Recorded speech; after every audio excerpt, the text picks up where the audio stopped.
Hello, my all dear students. Welcome to online class. This is your English class, and today in this class we shall discuss our fourth part of chapter 11. The name of the chapter is रज़म money.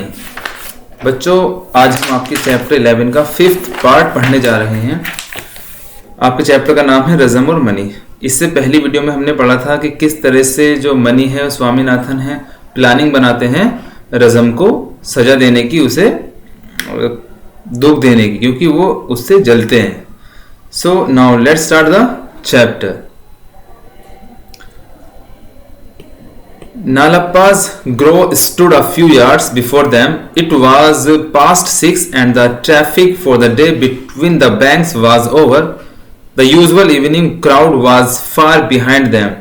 Swaminathan and Mani were squatting on the sand.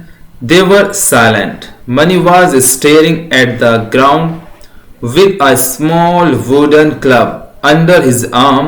He was thinking he was going to break Rajam's head in a short while and throw his body into the river. But if it should be recovered, but then how could they know that he had done it? But if Rajam should conk and trouble him at nights as a spirit, since his grandfather's death he was sleeping alone, what if Rajam should come and pull his hair at night? अब इसे समझते हैं बच्चों. नालप्पास grow, यानी जो नालप्पा के जो grow miss होता है पार्क, जहां पर नालप्पा नामक स्थान पर बहुत सारे जहां पर पेड़ थे, वहां वो स्थान फ्यू यार्ड्स माने कुछ दूरी पर था. बिफोर दैम माने उनसे, किनसे? रजम से, मनी से, स्वामीनाथन से, क्योंकि वो आपस में बैठे बात कर रहे थे. इट वॉज पास्ट 6 यानी 6:30 बजे का समय था. And the traffic for the day between banks was over. और जो ट्रैफिक था, जो उस नदी के किनारे जो भीड़ भाड़ थी, जो ट्रैफिक था वो क्या था? वाज ओवर, वो खत्म हो चुका था, सब चले गए थे. द यूजुअल इवनिंग क्राउड, सामान्यतः जो शाम के समय भीड़ होती है, वाज फार बिहाइंड देम, वो उनके पीछे थी. जो थोड़े बहुत लोग शाम के समय वहां घूमने आया करते थे, वो उनके पीछे थे. स्वामीनाथन एंड मनी, स्वामीनाथन और मनी वर स्क्वैटिंग. स्क्वैटिंग का मतलब होता है बैठना. वो दोनों बैठे हुए थे ऑन द सैंड. सैंड माने रेत पर. दे वर साइलेंट मिस चुप, वे बिल्कुल चुप बैठे हुए थे. Money was steering. स्टेयरिंग का मतलब होता है घूरना. Mani was staring at the ground, यानी जो मनी था वो जमीन को घूर रहा था. With a small wooden club, यानी उसके पास एक छोटी लकड़ी की क्या थी? छड़ी थी. अंडर हिज आर्म, जो उसने अपने हाथ में ले रखी थी. He was thinking. थिंकिंग में सोचना, वह सोच रहा था. He was going to break Rajam's head, कि वो आज रजम का सिर फोड़ देगा. इन अ शॉर्ट वाइल, बहुत ही जल्दी. एंड थ्रो हिज बॉडी, और उसके शरीर को थ्रो मिस फेंकना, इनटू द रिवर, और उसके शरीर को नदी में फेंक देगा. But if it should be recovered, but यदि वो रिकवर्ड हो गया, वो ठीक हो गया, तो क्या होगा? But then how could they know, that he had done it. लेकिन वो जल्दी ही जो है जान जाता है कि वो क्या करने जा रहा है. बट किंतु if Rajam should come and trouble him at night, अब जो मनी है वो अपने दिमाग में सोच रहा है कि यदि रजम शुड कौन का मतलब होता है गुजरना होता है. Should con and trouble him at nights as a spirit, यानी अगर रजम रात के समय मुझे परेशान करने आ गया, स्पिरिट मानी एक आत्मा के रूप में, तो क्या होगा? सिंस हिज ग्रैंडफादर्स डेथ, हालांकि उसके जो ग्रैंडफादर्स हैं, उसके दादा हैं, उनकी मौत हो चुकी है. ही वॉज स्लीपिंग अलोन, वह अकेला सो रहा था. What if Rajam should come, यदि रजम रात को आ गया, and pull his hair at night, और रात के समय उसके बाल खींचने लगा, तो क्या होगा? तो ये विचार उसके मनी के दिमाग में आ रहे थे. वो सारी बातें सोच रहा था कि हो सकता है कि रजम जो है मरने के बाद मेरे पास मुझे परेशान करने के लिए आए.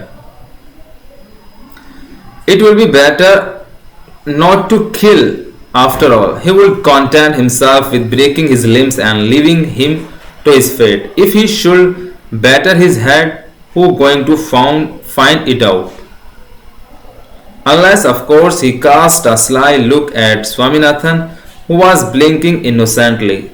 Unless, of course, Swaminathan informed the police. Means it will be better. Better means अच्छा होगा. It will be better not to kill him. कि मैं उसे ना मारूं. यानी जो मैं उसे मारना सोच रहा था अच्छा होगा कि मैं उसे ना मारूं. He would content means होगा संतुष्ट होना. वो संतुष्ट हो गया himself अपने आप से with breaking his limbs कि वो केवल उसके हाथ पैर ही तोड़ेगा, उसे जान से नहीं मारेगा. And leaving माने छोड़ना होता है. And leaving him और उसे छोड़ देगा to his fate और उसे उसके भाग्य पर छोड़ देगा. If he should batter his head यह उसके सिर फोड़ने से ज्यादा बेटर है. Who going to find out यानी पहले जब जो उसका सिर फोड़ने की कोशिश कर रहा था वो उसने सोचा कि मैं उसका सिर नहीं फोड़ूंगा बल्कि उसे चोट पहुंचाऊंगा. Unless of course वास्तव में he cast a sly look at Swaminathan उसने स्वामीनाथन की तरफ बड़ी ही sly look बड़ी ही गुस्से से देखा. Who was blinking innocently जो कि अपनी पलकें झपका रहा था. Blinking माने होता है पलक झपकाना. Innocently माने निर्दोष रूप से. Unless हो सकता है unless of course Swaminathan informed the police उसने सोचा कि हो सकता है कि स्वामीनाथन ने पुलिस को बता दिया हो कि ऐसे ऐसे हम इस रजम के साथ हम ऐसे ऐसे करने जा रहे हैं. हो सकता है स्वामीनाथन ने बता दिया हो. So now let's see the next page. At the sound of the cracking of boots they turned and found that Razam had come. He was dressed in khaki and carried under his arm an air gun that was given to him a couple of months ago on his birthday. He stood very stiff and said, "Here I am ready." Means at the sound means आवाज of the cracking of boots यानी जूतों की आवाज उन्हें सुनाई दी. They turned means मुड़ना. वे मुड़े and found means पाया that माने की रज़म had come कि रज़म आ चुका था. He was dressed in khaki उसने खाकी ड्रेस पहन रखी थी पुलिस वालों की. And carried under his arm an air gun. Air gun माने और उसके हाथ में एक बंदूक थी हवाई फायर करने के लिए. एयर गन माने हवाई यानी हवा में बंदूक चलाना. That was given to him a couple of months. That was given जो उसे दी गई थी a couple of months यानी 2 महीने पहले on his birthday यानी उसके बर्थडे पर उसके पिता ने उसे एक जो है बंदूक दी थी गिफ्ट के रूप में. He stood very stiff. Stiff का मतलब सीधा खड़ा होना. वो बिल्कुल सीधा खड़ा था. And said उसने कहा Here I am ready. मैं यहाँ हूँ तैयार हूँ. You are late. तुम लेट हो गए. Yes. We will start यानी हम अब शुरू करेंगे. मैंने कहा कि अब हम शुरू करेंगे आपस में फाइट करना. Razam shouldered his gun and fired a shot in the air. Mani was startled. He stood still, his club down. Means Razam ने उस बंदूक को अपने कंधे पर रखा and fired a shot in the air और हवा में एक गोली चला दी, शूट कर दिया. Mani was startled. Startled का मतलब सरप्राइज यानी आश्चर्यचकित होना. वो यह देखकर बड़ा ही आश्चर्यचकित हो गया. He stood still वह अब भी खड़ा हुआ था. His club down उसने अपनी छड़ी नीचे कर रखी थी. You hear the shot आपने इस शॉट को सुना. Asked रज़म ने कहा कि क्या तुमने इसको शॉट को सुना. The next is going to be into your body. The next is going यानी जो अगला फायर जो अगली बंदूक में अगली जो गोली चलाऊंगा वो आपके शरीर में चलाऊंगा. ऐसा रज़म ने कहा मनी से. If you are keen upon a fight यदि तुम मुझसे लड़ाई करोगे तो आपके जो मैं बंदूक छोड़ूंगा जो बंदूक की गोली चलाऊंगा वो तुम्हारे बॉडी में चलाऊंगा, तुम्हारे शरीर में चलाऊंगा. अब रज़म कहता है बट दिस इज अनफेयर लेकिन ये ठीक नहीं है. अनफेयर मतलब अच्छी बात नहीं है. आई हैव नो गन मेरे पास कोई गन नहीं है. वाइल यू हैव जबकि तुम्हारे पास गन है. It was to be hand to hand fight यानी हमारे सामने जो हमारी लड़ाई है वो हमारे बिना हथियारों के होनी चाहिए, हैंड टू हैंड होनी चाहिए, हाथों से होनी चाहिए। इसमें बंदूक का कुछ काम नहीं, ऐसा रज़म कहता है।